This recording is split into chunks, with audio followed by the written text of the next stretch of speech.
और चलिए अब खबर में आगे बढ़ रहे हैं और दौसा के बांदी कुएं से बड़ी खबर का रुख कर रहे हैं, जहां पर एनडीटीवी की खबर का बड़ा असर हुआ है। उप जिला अस्पताल में नया वार्ड बनाया गया है और बेड लगाए गए हैं। खबर दिखाए जाने के बाद अस्पताल प्रशासन हरकत में आया है और अव्यवस्थाओं को लेकर के ये जो है प्रमुखता से हमने खबर दिखाई थी। वहीं हीट वेव को लेकर के उप जिला अस्पताल में केवल 2 बेड थे और जब ये तस्वीरें सामने आई, जो अव्यवस्थाएं हैं, जो कमियां हैं, जब वो उजागर हुई, पता चला कि अस्पताल में जिस वक्त बहुत ज्यादा वहां पर व्यवस्थाएं होनी चाहिए, लेकिन उस वक्त अगर कमियां नजर आती हैं तो कौन आखिर इसको लेकर के जिम्मेदार है। जब सवाल पूछा गया उसके बाद अब प्रशासन हरकत में आया है। देवेंद्र सिंह नरूखा हमारे संवाददाता जुड़ गए हैं। देवेंद्र, बताइए, ये खबर बड़ी प्रमुखता के साथ दिखाई गई, अस्पताल के अंदर की कमियों को बताया गया और अब इस खबर पर असर हुआ है।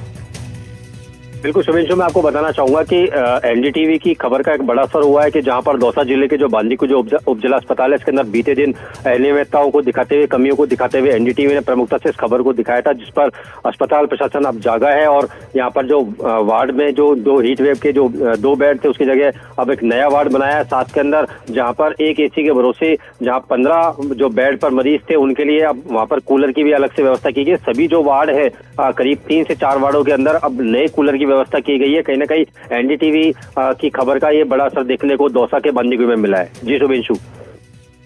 बहुत शुक्रिया सुरेश इस पर जानकारी देने के लिए। और जयपुर से इस वक्त की बड़ी खबर है, जहां नीट परीक्षा का पेपर उपलब्ध कराने का झांसा देने वाले 3 लोगों को डिटेन किया गया है। एसओजी ने 3 आरोपियों को गुड़गांव से डिटेन किया है। तो ये फिलहाल इस पीछे एक बड़ी जानकारी मिल रही है। आप तस्वीरों के जरिए देखिए, ये पूरा बड़ा मामला सामने आया है। आपको बता दें कि 40 लाख रुपए में ये पेपर उपलब्ध कराने का झांसा दिया गया था और इस बीच एसओजी ने 3 आरोपियों को गुड़गांव से डिटेन किया है और साथ ही एसओजी की टीम ने 2 दिन तक दिल्ली गुड़गांव में कैंप कर आरोपियों को कब्जे में लिया है। चुरू निवासी बलवान, करौली निवासी मुकेश मीना, झुंझुनू के रहने वाला हरदास को डिटेन किया गया और एसओजी की अपील, पेपर उपलब्ध कराने का झांसा देने वालों की सूचना दें, ये इस दौरान अपील भी की गई है और बाकायदा इसके लिए एक हेल्पलाइन नंबर भी जारी किया गया है। तो 40 लाख रुपए में पेपर उपलब्ध कराने का झांसा दिया गया था और फिलहाल एसओजी ने 3 लोगों को इस मामले पर डिटेन कर लिया है। सोमू आनंद हमारे संवाददाता जुड़ गए हैं ज्यादा जानकारी के साथ। सोमू, बताइए, क्या अभी तक जानकारी है? नीट परीक्षा का कल आयोजन होना है और पिछले बार भी नीट परीक्षा काफी विवादों में रही थी। हमने देखा कि पेपर लीक की घटनाओं के कारण बहुत ज्यादा आक्रोश हुआ था और सुप्रीम कोर्ट तक यह मामला गया था। इस बार जब परीक्षा होनी है, उससे पहले एसओजी ने 3 आरोपियों को गुड़गांव से डिटेन किया है। इन तीनों पर यह आरोप है कि इन्होंने 40 लाख रुपए में पेपर उपलब्ध कराने का झांसा दिया था और इसकी सूचना जब एसओजी को मिली तो एसओजी की टीम ने गुड़गांव में, दिल्ली में कैंप किया और उसके बाद अब जाकर के सफलता मिली है। चूरू के रहने वाले बलवान, करौली के मुकेश मीणा और झुंझुनू के हरदास को एसओजी की टीम ने डिटेन किया है और अब एसओजी ने हम लोगों से अपील भी की है कि अगर कोई पेपर उपलब्ध कराने की बात करता है तो उसकी सूचना एसओजी को दी जाए। बाकायदा एक हेल्पलाइन नंबर भी एसओजी ने जारी किया है, 9530429258 पर एसओजी ने इसकी सूचना देने की अपील लोगों से की है। सोमू, बहुत शुक्रिया इस पर जानकारी देने के लिए। तो फिलहाल एसओजी ने कार्रवाई करते हुए 3 लोगों को पकड़ा है। नीट परीक्षा का पेपर उपलब्ध कराने का झांसा दिया गया था और 3 आरोपियों को फिलहाल गुड़गांव से डिटेन किया गया है। और सिरोही से बड़ी खबर है, जहां आबू रोड रीको थाना पुलिस ने बड़ी कार्रवाई की है। अवैध शराब से भरे ट्रक को पकड़ा है और 380 पेटी अवैध शराब बरामद कर ली गई है। वहीं 40 लाख रुपए शराब की कीमत बताई जा रही है। पंजाब निर्मित शराब पकड़ी गई है। मावल चौकी पर नाकेबंदी के दौरान यह कार्रवाई की गई। वहीं पशु आहार की आड़ में यह तस्करी की जा रही थी और इसको लेकर के फिलहाल बताया जा रहा है कि पंजाब निर्मित शराब है जो कि पकड़ी गई है और मावल चौकी पर नाकेबंदी के दौरान ये कार्रवाई की गई है।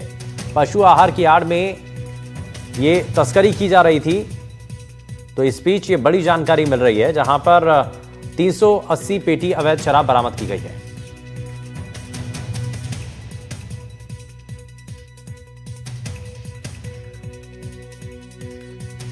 तो पंजाब निर्मित शराब पकड़ी गई है और पशु आहार की आड़ में ये तस्करी की जा रही थी। मावल चौकी पर नाकेबंदी के दौरान ये कार्रवाई की गई है। आपको बता दें कि 40 लाख रुपए इस शराब की कीमत बताई जा रही है। कोमल यादव हमारे संवाददाता जुड़ गए हैं ज्यादा जानकारी के साथ। कोमल, ये बड़ी कार्रवाई की गई है, अवैध शराब से भरा ट्रक पकड़ा है। जी बिल्कुल। सामान्यतः तो जो राजस्थान गुजरात का जो शहर है मावल चौकी, यहाँ पे आए दिन इस तरह की घटनाएं होती हैं और तमाम जो शराब चंडीगढ़ और पंजाब साइड से आती है वो यहाँ पे नाकेबंदी के दौरान या तो मुखबिरी की सूचना पर पकड़ी जाती है। और उसी तरह की आज घटना हुई है जिसमें 380 पेटी अवैध शराब पकड़ी गई है, जिसकी कीमत तकरीबन 40 लाख रुपए बताई जा रही है। और ये रिक्को थाना पुलिस ने बड़ी कार्रवाई की है, जो एसपी अनिल बेनीवाल हैं उनके निर्देशन में कार्रवाई हुई है। तो ये पुलिस ने बड़ी उपलब्धि हासिल की है कि 40 लाख की शराब बरामद की है। ठीक है, बहुत शुक्रिया कोमल इस पर जानकारी देने के लिए। और जैसलमेर की भड़ियाणा से बड़ी खबर है, जहां शादी समारोह में अफीम की मनुहार पर पुलिस का एक्शन। पुलिस ने एनडीपीएस एक्ट में मामला दर्ज किया है। शादी समारोह में अफीम की मनुहार का एक वीडियो वायरल हुआ था। भड़ियाणा के झलारिया गांव का ये वीडियो बताया जा रहा है और मनुहार करने वाले आरोपी और अफीम सप्लायर पर फिलहाल केस दर्ज कर लिया गया है। ये तस्वीर आप देख रहे हैं, ये शादी समारोह का ये तस्वीरें हैं जहां पर फिलहाल इस मामले को लेकर आईजी विकास कुमार और एसपी के निर्देशन पर ये कार्रवाई की गई है। और बाकायदा बताया जा रहा है कि इस मामले को लेकर के जो अफीम सप्लायर है उस पर भी केस दर्ज किया गया है। हाल ही में एक ग्राम झलारिया से अफीम मनवार के रूप में परोसने के एक वीडियो सोशल मीडिया से प्राप्त हुआ, जिसकी जानकारी की गई। तो ये वीडियो भगाराम निवासी झलारिया के पुत्री की शादी समारोह का होना और उस शादी समारोह में टीकू राम नाम के व्यक्ति द्वारा अफीम की मनवार करना जानकारी में आया, जिस पर समारोह आयोजन करता वह मनवार करने वाले व्यक्ति की पहचान कर उसके खिलाफ एनडीपीएस एक्ट तहत कार्रवाई की गई है। तो शादी में अफीम की मनोहार का वीडियो वायरल हुआ था और उसके बाद जब टीम के द्वारा, पुलिस की टीम के द्वारा इस पर कार्रवाई की जाती है तो बताया जाता है कि इसमें जो अफीम सप्लायर है उसके खिलाफ ये एक्शन लिया गया है। दरअसल आईजी विकास कुमार और एसपी के निर्देशन पर यह कार्रवाई की गई है। शादी समारोह का ये वीडियो बताया जा रहा है जहां पर पुलिस ने एनडीपीएस एक्ट में मामला दर्ज कर लिया है और शादी में अफीम के मनोहार का ये वीडियो वायरल हुआ था। ये तस्वीरें आप देख रहे हैं, शादी का ये वीडियो है जिसमें शादी समारोह का ये कार्यक्रम दिखाई देता है, जिसमें लोग वहां पर पहुंचे हुए थे, गेस्ट वहां पर थे, लेकिन उनको अफीम वहां पर दी जाती है और इसका जो वीडियो है वो भी सामने आता है और इसी आधार पर पुलिस की टीम ने इस मामले पर एक्शन लिया है। एनडीपीएस एक्ट के तहत मामला दर्ज कर लिया है और इसमें मामला दर्ज करने के बाद कार्रवाई की जा रही है।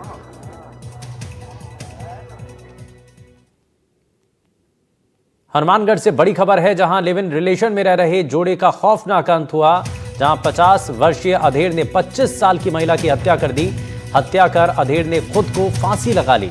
मृतक राजू सिंह का 10 साल पहले तलाक हुआ था और पति को छोड़ करके राजू सिंह के साथ महिला रह रही थी।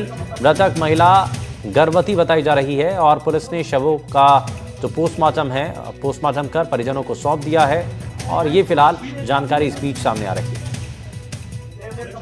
करने पे पता चला कि एक मृतका है और एक पुरुष है, राजू सिंह।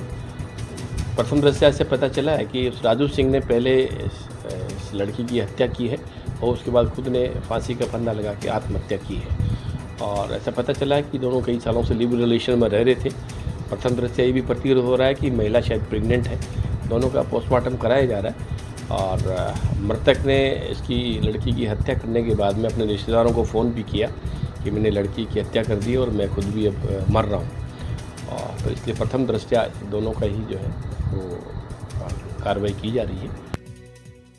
और मनीष शर्मा हमारे संवाददाता जुड़ गए हैं ज़्यादा जानकारी के साथ। मनीष, लिव इन रिलेशनशिप में रह रहे जोड़े का ये कुछ इस तरीके से अंत हुआ, 50 वर्षीय अधेड़ ने 25 साल की महिला की हत्या कर दी, वजह अभी साफ हो रही है।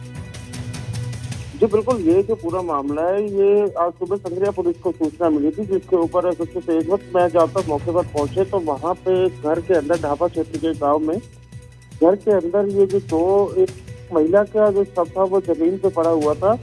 वही जो अधेड़ का जो शव है वो फंदे से लटका हुआ मिला। पुलिस ने जब आसपास से जानकारी जुटाई तो जो फंदे से लटका हुआ व्यक्ति राजू सिंह था, वो 50 वर्षीय व्यक्ति था। उसके साथ में ये महिला लिव इन में रहती थी। इसकी उम्र 25 साल थी और पहचान इसकी सुमन के रूप में हुई है। ये जो राजू सिंह है, इसका 10 वर्ष पहले तलाक हुआ था अपनी पत्नी से और वही जो सुमन है इसके अपने पति से अनबन के चलते ही राजू सिंह के साथ में लिव इन में रह रही थी। कल रात को ये जो किसी भी समय ये पूरी घटना को अंजाम दिया, जो प्रथम दृष्टया जो पता लग पाया उसमें राजू सिंह ने सुमन की हत्या करने के बाद में खुद आत्महत्या कर ली। वहीं जो पूरी घटना की सूचना मिलने के बाद में जो मृतका के जो परिजन मौके पर पंजाब से संगरिया पहुंचे, उन्होंने पुलिस को बताया कि राजू सिंह का उनके पास फोन आया था और राजू सिंह ने उन्हें बताया था कि उसने सुमन की हत्या कर दी है और खुद भी वो आत्महत्या करने जा रहे हैं। तो ऐसे में पुलिस लगभग ये तो मान के चल सकती, तो इसमें ये तो क्लियर हो गया कि प्रथम दृष्टया तो पुलिस यही मान के चल रही थी कि जो महिला की हत्या करने के बाद में जो राजू सिंह है उसने आत्महत्या कर ली। लेकिन पुलिस हनुमानगढ़ एसपी अरशद अली का कहना है कि प्रथम दृष्टया ऐसा लग रहा है, लेकिन पुलिस इस हत्या के मामले को हर एंगल से चेक करेगी कि आखिर जो दोनों की मौत है उसके कारण क्या रहे। और वही जो पुलिस ने दोनों के जो मर्दर्द करने के बाद परिजनों की रिपोर्ट के बाद मर्दर्द कर परिजनों दोनों मृतकों का पोस्टमार्टम करवा के शव जो है वो परिजनों को सुपुर्द कर दिए गए हैं। वहीं जो पुलिस है आगे जांच के हर एंगल से करेगी कि ये जो रिपोर्ट का भी इंतजार किया जा रहा है मनीष, और उसके जरिए भी बहुत सारे अहम सुराग इसमें मिल सकते हैं। बहुत शुक्रिया मनीष इस पर जानकारी देने के लिए। और जोधपुर से बड़ी खबर है, जहां मौसम बदलने के साथ तेज हवा से पेड़ गिर गया। पेड़ गिरने से ड्यूटी पर जा रहे सिपाही की मौत हो गई है और बालसमंद इलाके में सिपाही पर पेड़ गिरने का यह मामला सामने आया है। और जैसा कि आप ये देख पा रहे हैं, बड़ी जानकारी, बालसमंद इलाके में सिपाही के ऊपर पेड़ गिरने से ड्यूटी पर जा रहे सिपाही की मौत हो गई। बालसमंद इलाके में सिपाही के ऊपर पेड़ गिर गया। सिपाही को फिलहाल अस्पताल फिर सिपाही को ले जाया गया अस्पताल, लेकिन उसकी जान नहीं बच पाई। ये इस बीच जानकारी मिल रही है। वहीं जैसलमेर में भी पश्चिमी विक्षोभ का असर देखने को मिला, जहां जैसलमेर के फलसुंड सहित आसपास के इलाकों में अचानक मौसम बदल गया और मौसम में आए इस बदलाव में तेज तूफानी बारिश के साथ ओलावृष्टि देखने को मिली। बारिश के चलते जो आसपास का क्षेत्र है, फलसुंड का जो इलाका है, वहां पर बिजली भी गुल गई।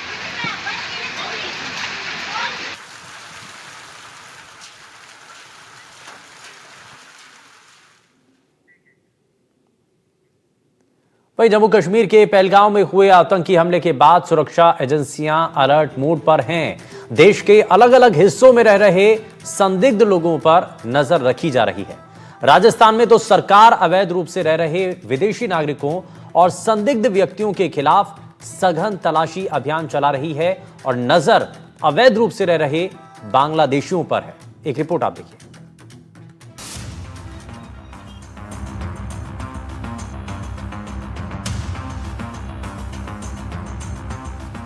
पहलगाम में हुए आतंकी हमले के बाद देश में छिपकर बैठे घुसपैठियों पर नकेल कसने का काम शुरू हो चुका है। गृह मंत्रालय के निर्देश और भजनलाल सरकार के आदेश के बाद राजस्थान में भी अवैध रूप से रह रहे बांग्लादेशियों और पाकिस्तानी नागरिकों को ढूंढ ढूंढ कर निकाला जा रहा है। खासकर बांग्लादेशी और रोहिंग्याओं पर सुरक्षा एजेंसियों की खास नजर है। इस कड़ी में जयपुर से लेकर अजमेर, अलवर, बांसवाड़ा, हर जगह पुलिस गली गली, कोनों कोनों में जाकर इसकी धर पकड़ में लगी हुई है। सबसे पहले बात कर लेते हैं राजधानी जयपुर की। राजधानी जयपुर में अभियान के तहत 100 से ज्यादा संदिग्ध लोग सामने आए हैं, जिनमें से 86 बांग्लादेशी नागरिकों के दस्तावेज फर्जी मिले हैं। इन्हें हिरासत में ले लिया गया है। वहीं जयपुर ग्रामीण पुलिस ने 28 अवैध बांग्लादेशी नागरिकों को डिटेन किया है। पूरे राज्य भर में अवैध रूप से रहने वाले बांग्लादेशी नागरिकों को चिन्हित करके उनका पता लगा करके जो भी कोई बांग्लादेशी नागरिक राजस्थान में रह रहे हैं उनको पुश बैक करने के हिसाब से पुलिस को ये निर्देश प्राप्त हुए।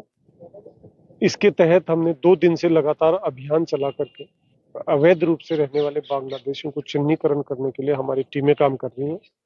अब तक पूरी पुलिस रेंज में करीब 90 के आसपास बांग्लादेशी हमने चिन्हित करके उनको डिटेंशन सेंटर में भेजने की तैयारी कर रहे हैं, जिसमें सीकर जिले में करीब 34 बांग्लादेशी नागरिक, जयपुर ग्रामीण में 14 और कोटपुतली बहरोड में करीब 35 बांग्लादेशी नागरिक अब तक चिन्हित किए हैं।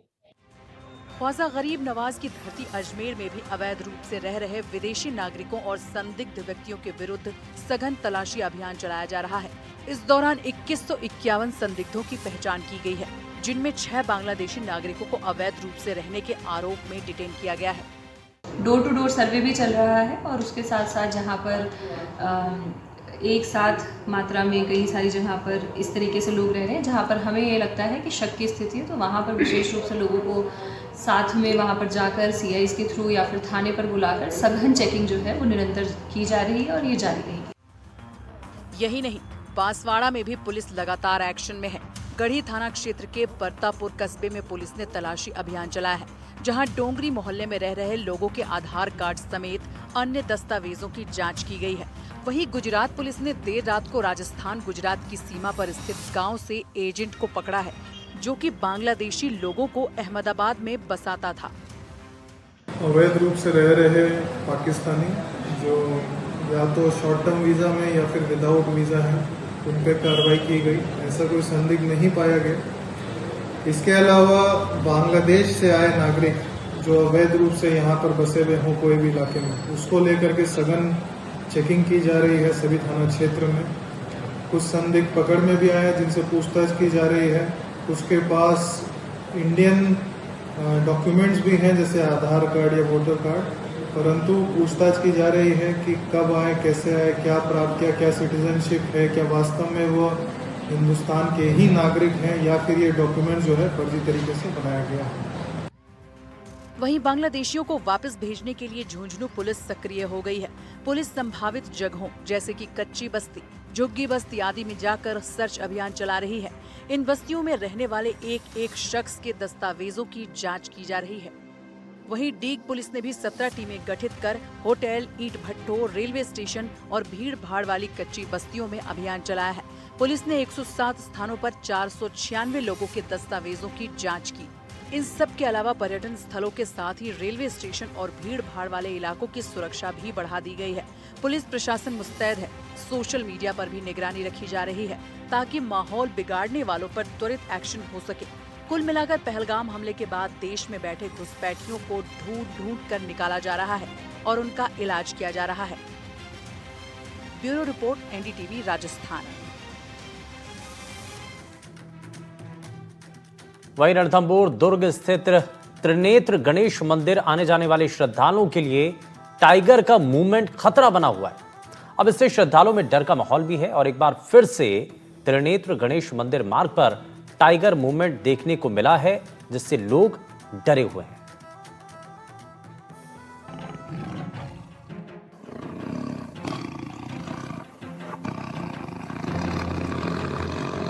ये 3 तस्वीरें त्रिनेत्र मंदिर और उसके आसपास के इलाके में टाइगर की मूवमेंट की जीती जागती गवाही देती है, क्योंकि यहाँ एक दिन नहीं बल्कि पिछले 15 दिनों में कम से कम 5 से 6 बार बाघ त्रिनेत्र मंदिर मार्ग और रणथंभौर किले पर दस्तक दे चुका है।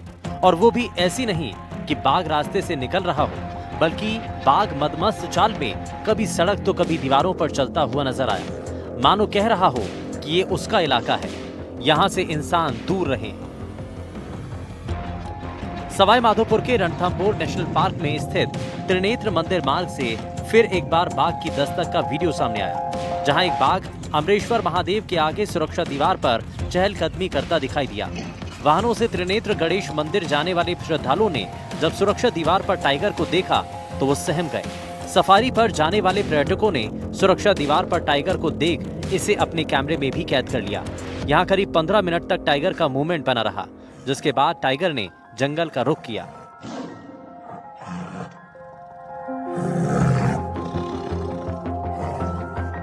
आपको बता दें कि 16 अप्रैल को त्रिनेत्र गणेश मंदिर मार्ग पर एक टाइगर ने एक 7 साल के बच्चे को अपना शिकार बनाया था। घटना के बाद वन विभाग ने 9 दिनों के लिए त्रिनेत्र गणेश मंदिर मार्ग को बंद कर दिया था, लेकिन उसके बाद एक बार फिर मंदिर मार्ग को श्रद्धालुओं के लिए वापस खोल दिया गया।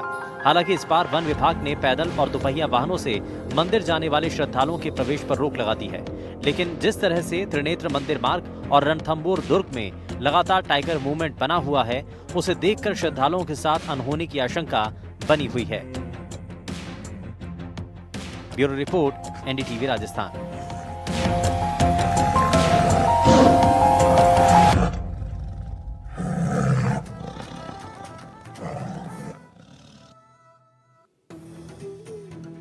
वहीं बाड़मेर पुलिस ने जिले के ग्रामीण क्षेत्रों में मकान को निशाना बनाकर चोरी की बड़ी वारदातों को अंजाम देने वाली गैंग को पकड़ने में सफलता हासिल की है। बाड़मेर पुलिस की विशेष टीमों ने कई महीनों की कड़ी मेहनत के बाद गैंग के सरगना सहित 4 आरोपियों को चित्तौड़गढ़ से पकड़ने में सफलता हासिल की है और पूछताछ में इस गैंग ने बाड़मेर जिले के ग्रामीण क्षेत्रों में की गई कई नकबजनी की वारदात भी कबूली है। पुलिस इन सभी वारदातों में चोरी किए गए माल की बरामदगी के प्रयास भी कर रही है।